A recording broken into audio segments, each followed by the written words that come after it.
Tasnya, makanya mulai tahun depan akan fokusnya 50% tas, 50% jaket.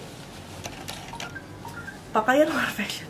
Jadi fokusnya range ini bukan cuma sebagai traditional rainwear, dia tuh juga tujuannya sebagai outerwear yang kayak fashionable. Jadi sebenarnya kalau mau dipakai enggak di outdoor dan enggak untuk hujan bisa jadi windbreaker juga, karena kemarin kita juga udah coba dan ini bisa cukup menahan panas di dalam. Jadi sebenarnya untuk sizingnya juga dia akan agak oversize, karena awalnya itu rencananya mereka bikin sizing ini karena sebagai outer layer dari coat winter mereka gitu.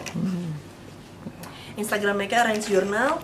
Terus kalau kalian mau tahu lebih dalam juga, misalkan ada info yang nggak jelas, bisa dicek di www.id.trains.tk. Ini website dari Train. Jadi bahannya yang di dalam ini polyester, yang di luar polytrain. Polytrain itu bahan sintetis, jadi semuanya waterproof. Anak produk tahu kan? Gitu. Ininya nylon 100%. Pantas panas banget. Udah nyoba ya? Berat, fleksibilitas. Sebenarnya ini semua kan ini sebenarnya fungsi awalnya adalah sebagai fashion rainwear.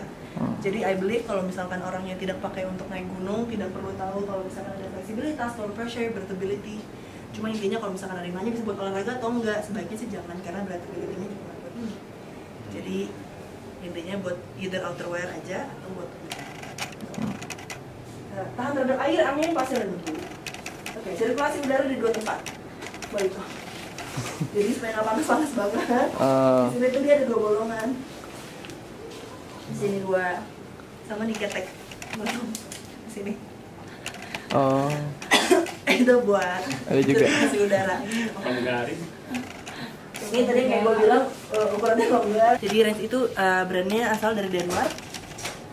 Kenapa dia berasal dari Denmark? Karena di Denmark presipitasi dan hujannya penting. Jadi makanya dari Denmark jadi ada bikin jaket sama waterproof vest ini.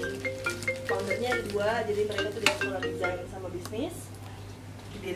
Didirikan tahun 2012 sama ada beberapa desainer dari Scandinavian countries. Cuma setelah kita approach juga, mereka tidak bisa jual itu di luar negara yang kolaborasi. Jadi misalkan kolaborasi di Denmark hanya bisa di Denmark.